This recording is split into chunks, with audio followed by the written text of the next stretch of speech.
आपल्या सगळ्यांचं पुन्हा एकदा स्वागत। ठाणे महानगरपालिका निवडणुकीच्या उमेदवारी अर्ज दाखल करण्याच्या अगदी अंतिम मुदतीमध्ये राजकीय पक्षांची जोरदार धावपळ उडाली। कार्यकर्त्यांची आणि उमेदवारांची तीच परिस्थिती होती। उपमुख्यमंत्री एकनाथ शिंदे यांच्या नेतृत्वाखालील शिवसेनेनं सोमवारी रात्री उशिरापर्यंत बहुतांश इच्छुकांना एबी फॉर्म्सचं वाटप केलं। ठाण्यातल्या राजकीय समीकरणांनुसार मनसे, ठाकरेंची शिवसेना आणि शरद पवारांची राष्ट्रवादी एकत्रितपणे महाविकास आघाडी म्हणून निवडणूक लढवती आहे, तर शिवसेना आणि भाजप युती करून निवडणुकीला सामोरं जात आहेत। दुसरीकडे अजित पवारांची राष्ट्रवादी आणि काँग्रेस पक्ष यांनी मात्र ठाण्यात स्वबळावर लढण्याचा निर्णय घेतलाय। दरम्यान ठाण्यातील एकूण जागा वाटप कशा प्रकारे आहे त्यावर एक नजर।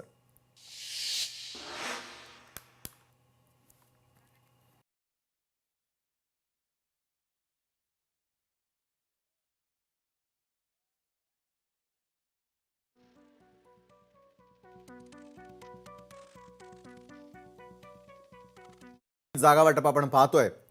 ठाणे महानगरपालिकेत एकूण जागा 131, त्यापैकी शिवसेना 87 जागांवर, भाजप 40 जागांवर, राष्ट्रवादी 75। त्यानंतर स्वबळाचा नारा खरं तर त्या ठिकाणी राष्ट्रवादीने दिलेला आहे। काँग्रेसनेही स्वबळाचा नारा देत एकूण 100 जागा लढवण्याचा निर्णय घेतलाय।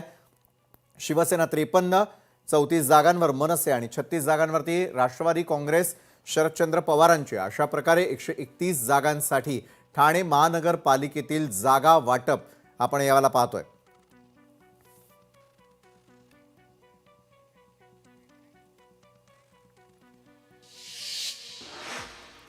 तर राज्याचे उपमुख्यमंत्री एकनाथ शिंदे यांच्या ठाण्यातली नेमकी परिस्थिती काय असेल, ठाणेकरांना या बाबतीत काय वाटतं, अधिक माहिती जाणून घेण्यासाठी आपले प्रतिनिधी मनीष गांगुर्डे आपल्यासोबत ठाणेकरांसोबत जोडले गेलेले आहेत। मनीष, खरं तर या वेळेच्या निवडणुका अतिशय लक्षवेधी ठरताना दिसतात।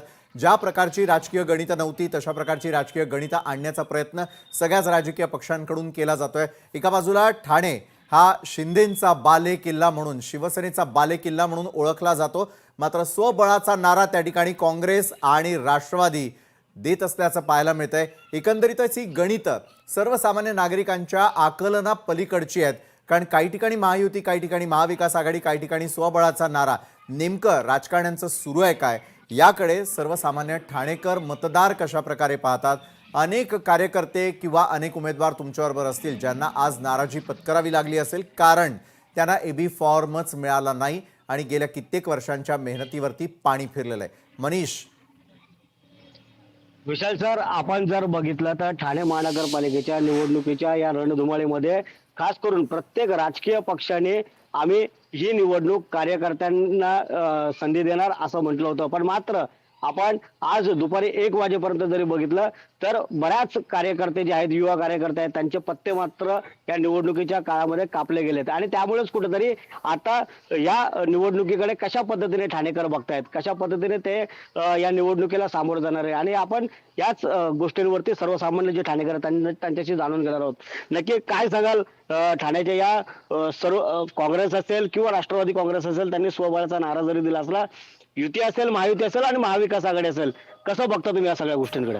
सर्वात पहिले इलेक्शन पारदर्शक व्हायला पाहिजे, पैशाचा बाजार हा झाला नाही पाहिजे। मतदार हा 100% मतदान करेल। 8 वर्ष निवडणुका झाल्या नसल्यामुळे नागरिकांमध्ये आणि कार्यकर्त्यांमध्ये खूप उत्साह आहे आणि त्या उत्साहामुळे येणारी नगरपालिकेमध्ये कम से कम 60 ते 70% मतदान होईल।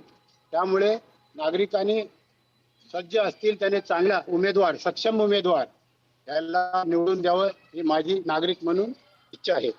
काय सांगाल, तुम्हाला काय वाटतं, कशा पद्धतीने निवडणुकीला सामोरं जाणार आहेत आता उमेदवार, आणि कसं वाटतं तुम्हाला ठाण्यातल्या या राजकीय भवितव्याबद्दल? ठाण्याचं राजकीय भवितव्य बघितलं तर ठाणे महानगरपालिकेच्या किंवा राज्यातल्या सगळ्या महानगरपालिकेच्या गेल्या 8 वर्षापासून निवडणुका झालेल्या नाही।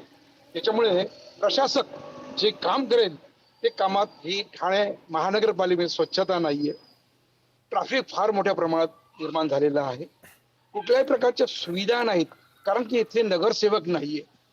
नगरसेवक नसल्यामुळे कोणाचा अंकुश हा प्रशासकावर नाहीये। त्याच्यामुळे आज ठाण्यामध्ये अनेक कोटी रुपयाचा निधी पडून आहे पण खर्च झालेला नाही। खर्च न झाल्यामुळे घोडबंदर रोड पूर्ण पॅक झालेला आहे। गेल्या बघतो आपण 6-7 वर्षापासून मेट्रो नाहीये, Ghodbunder road pack, traffic, buses, सगळे प्रॉब्लेम निर्माण झालेले आहेत। निवडणुका झाल्यात म्हणून ठाण्याचा नागरिक म्हणून मला फार आनंद होत आहे. परंतु आजची राजकीय स्थिती पाहिली तर राज्यामध्ये कोण विरोधी पक्षामध्ये आणि कोण सत्तेवर हे लक्षातच येत नाहीये. खरं म्हणजे राज्यामध्ये बीजेपीचा कोण, शिवसेनेचा कोण, राष्ट्रवादीचा कोण, काँग्रेसचा कोण, हे निवडल्यानंतर कोण कोणामध्ये जातो, कोण कोणा प्रवेश करतो, त्याच्यामुळं कोणी विरोधी पक्ष राहिलेला नाहीये, काय करत नाही. पण आमची अशी इच्छा आहे आपला नागरिक म्हणून की जे लोकप्रतिनिधी निवडून येतील ठाण्यामध्ये त्यांनी आता लोकांच्या सेवेकरिता, लोकांच्या आरोग्य असेल, शिक्षण असेल, रस्ते असतील, ट्रॅफिक असेल याकडे लक्ष द्यावे अशी आम्हाला फार अपेक्षा आहे.